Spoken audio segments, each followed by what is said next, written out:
আউযুবিল্লাহি মিনাশ শাইতানির রাজিম বিসমিল্লাহির রহমানির রহিম। পবিত্র কোরআন মজিদের আলোচনা চলছে সূরা আনামের 11 নম্বর রুকু 91 নম্বর আয়াত থেকে এখন আলোচনা করছি। আল্লাহর যথার্থ মহিমা উপলব্ধি করতে ব্যর্থ হওয়ার কারণেই ওরা বলে আল্লাহ মানুষের উপর কিছুই নাজিল করেননি।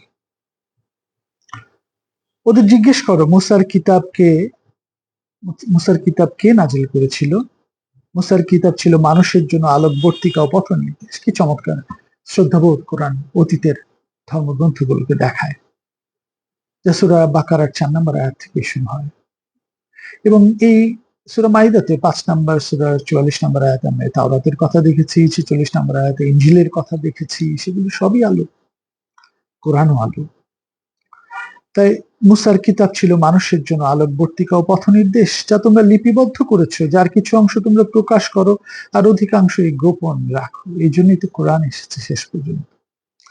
আর সেই কিতাবের মাধ্যমে তোমাদের যে শিক্ষা দেওয়া হয়েছে তা না তোমাদের জানা ছিল, না তোমাদের পূর্বপুরুষরা বাপ দাদারা জানত। জবাবে ওদের বলো আল্লাহ তা নাজিল করেছিলেন, এরপর ওদের ছেড়ে দাও, ওরা মত্ত থাকুক ওদের অর্থহীন যুক্তিতর্কের নিষ্ফল খেলায়। আমরা সূরা মাইদাতে এগুলো আলোচনা করেছি, এগুলো কেন পরিবর্তন করার ফলে কোরআন আসলো। ৯২ নম্বর আয়াত, হে নবী, আমি এই কল্যাণময় কিতাব নাজিল করেছি যা অতীতের সকল কিতাবের সত্যায়ক। অসাধারণ!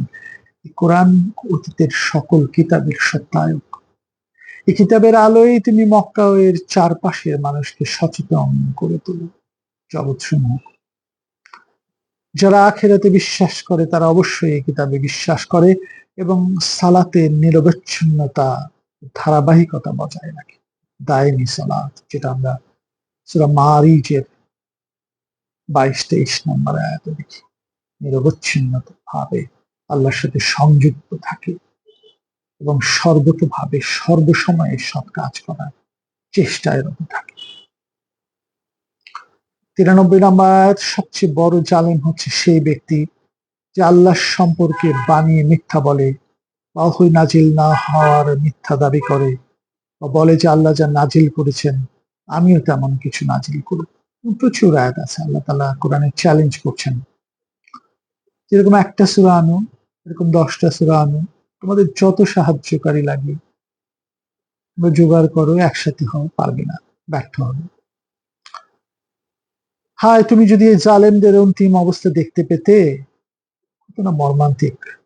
মৃত্যু যন্ত্রণায় যখন তারা কাতরাবে তখন ফেরেশতারা ওদের বলবে তোমাদের প্রাণ বের করো, তোমরা আল্লাহ সম্পর্কে মিথ্যা বলতে আর অধ্যত্বের সাথে আল্লাহর বাণীকে মেনে নিতে অস্বীকার করতে। এখন ভোগ করো অবমাননাকর শাস্তি। 94 নম্বর আয়াত, তোমাদের যেমন একা পৃথিবীতে পাঠিয়েছিলাম তেমনি একাকী আমার কাছে ফেরত এসেছো। ওই সে মহাবিচার দিবস। তোমাদের জীবদ্দশায় যা কিছু দিয়েছিলাম সব পিছনে ফেলে রেখে এসেছো। আমাদের সম্পদ, জীবনোপকরণ, অর্থবিত্ত, নামধাম, ক্ষমতা, সন্তান সন্ততি, কর্তৃত্ব সবই তো ফেলে রেখে আসো। এত গর্ব কেন, এত অহংকার কেন? তোমাদের মঙ্গল অমঙ্গলের ব্যাপারে আল্লাহর শরীক হিসেবে যে উপাস্যদের ভাবতে, সেই সুপারিশকারীরাই বা আজ কোথায়? তোমাদের পারস্পরিক সম্পর্কে ছিন্ন হয়ে গেছে, তোমাদের সকল বিভ্রান্তিকর ধারণা উধাও হয়ে গেছে। 12 নম্বর রুকুর 95 নম্বর আয়াত, নিশ্চয়ই আল্লাহ শস্য দানা ও বীজকে অঙ্কুরিত করেন। আল্লাহ সমস্ত কিছু চালান, নিষ্প্রাণ থেকে প্রাণের উন্মেষ ঘটান, আবার দুরন্ত প্রাণকে করেন প্রাণহীন। এই সর্বময় কর্তৃত্ব শুধু আল্লাহর।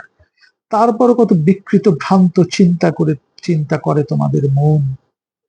96 নম্বর আয়াত, তিনি প্রভাতের উন্মেষ ঘটান সেই রাতের আবরণ সরিয়ে, বিশ্রামের জন্য তিনি রাতকে ঢেকে দেন না আধারে, গণনার জন্যই তিনি সূর্য চন্দ্র সৃষ্টি করেছেন। মহাপরাক্রমশালী সর্বজ্ঞের জ্ঞান দ্বারা সবকিছুই সুবর্ণাস্ত। 97 নম্বর আয়াত, তিনি নক্ষত্র রাজি সৃষ্টি করেছেন যাতে তোমরা জলে স্থলে অন্ধকারে পথের দিশা পাও। জ্ঞান অন্বেষণকারীদের জন্য আমি আমার নিদর্শন সমূহ সুস্পষ্ট ভাবে বর্ণনা করছি। আমরা সূরা বাকারার 164 নম্বর আয়াত সূরা ইমরানের 191 নম্বর আয়াত। দেখি, তুমি চিন্তা করো, তাকা, অনেক কিছু নিয়ে চিন্তা করো। এই চিন্তা শক্তি যারা জ্ঞানীরা তারা খুঁজে পায়।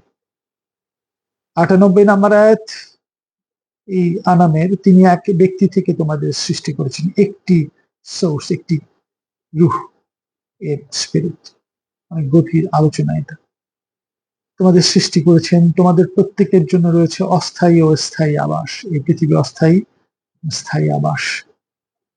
আমরা যা অর্জন করার চেষ্টা করি এখান থেকে চলে যাওয়া।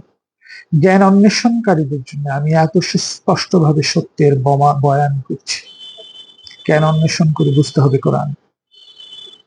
99 নম্বর আয়াত, তিনি আকাশ থেকে পানি বর্ষণ করেন, না সে পানি অঙ্কুরোদ্গম ঘটায় সকল প্রকার বীজ ও শস্য দানা। সবুজ পত্র পল্লবে আস্তে আস্তে বড় হতে থাকে চারা। চারা বড় হতে হতে ভরে ওঠে ঘন সন্নিবিষ্ট শস্য দানা আর বীজে। আর তিনি খেজুর গাছের মাথি থেকে ঝুলন্ত কাঁদি বের করেন, যা পরিপক্ক হয়ে নুয়ে পড়ে।